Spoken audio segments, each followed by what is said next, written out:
Καλή σας ημέρα! Καλώς ορίσατε στο κανάλι μου, το κανάλι της φωτοανάγνωσης. Ένα κανάλι πλούσιο σε προτάσεις βιβλίων, είτε για εσάς τους ίδιους, είτε για τα παιδιά σας.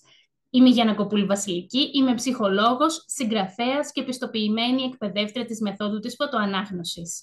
Σήμερα ήρθα εδώ για να εγκαινιάσω, όπως σας είπα, ξανά το κανάλι μου. Επομένως, κάθε Δευτέρα, Τετάρτη και Παρασκευή μπορείτε να βρείτε τις δικές σας μοναδικές προτάσεις για βιβλία. Σήμερα θα ξεκινήσω με την παρουσίαση του δικού μου βιβλίου. Έχω γράψει λοιπόν το βιβλίο με τίτλο «Φωτοανάγνωση». Απευθύνομαι σε γονείς, σε εκπαιδευτικούς και σε παιδιά και σας προτρέπω να το αγοράσετε για να μπορέσετε να κάνετε το καθημερινό διάβασμα του παιδιού σας παιχνίδι.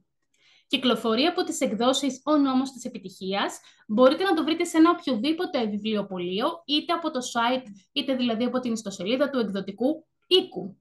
Τι είναι λοιπόν η φωτοανάγνωση που πάρα πολλοί από εσάς με ρωτάτε? Η φωτοανάγνωση λοιπόν είναι ένα σύστημα που βελτιώνει την ταχύτητα ανάγνωσης, αυξάνει την κατανόηση και το παιδί ή ο ενήλικας μπορεί να θυμηθεί περισσότερα πράγματα.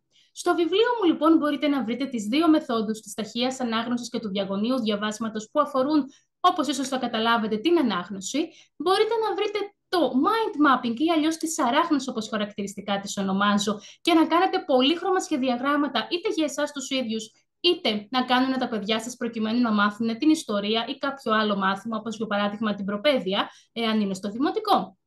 Επιπλέον, μπορείτε να βρείτε ασκήσεις για το μαθησιακό τους προφίλ.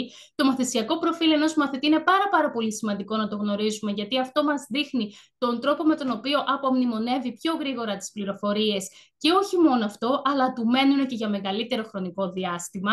Και τέλος υπάρχουν 7 ιστορίες, 7 μοναδικές ιστορίες από το λαχανοχωριό με ήρωα τον Ούλη το Λαχανούλη. Αυτές λοιπόν οι ιστορίες μπορεί να αποτελέσουν μία αφετηρία για να συζητήσετε διάφορα πράγματα με τα παιδιά σας. Όπως για παράδειγμα, τι είναι ο πίνακας ονείρων, τι είναι οι θετικές προτάσεις, γιατί είναι σημαντικό να ξεκινάω την ημέρα μου, ας πούμε, με τη φράση «μπορώ να κατακτήσω κάθε μου στόχο». Και επιπλέον μπορείτε να δημιουργήσετε μαζί το βάζο της αυτοπεποίθησης. Γενικότερα, οι ιστορίες που υπάρχουν στο τέλος θα λέγαμε ότι αποτελούν μαθήματα ζωής και μπορούν να βοηθήσουν τα παιδιά στην καλύτερη διαχείριση των συναισθημάτων τους και όχι μόνο. Επομένως, θα ήθελα να σας πω στο τέλος του σημερινού βίντεο ότι μπορείτε να με βρείτε στην ιστοσελίδα μου www.fotoanagnosi.gr.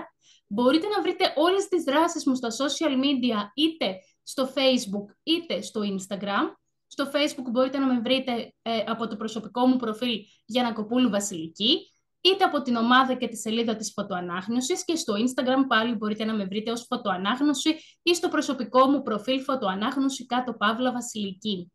Σας ευχαριστώ πολύ που παρακολουθήσατε αυτό εδώ το βίντεο και θα χαρώ πολύ να σας δω και την Τετάρτη. Να είστε υπέροχα, μια εκπληκτική εβδομάδα να έχετε και να κατακτήσετε κάθε σας στόχο. Σας ευχαριστώ πολύ.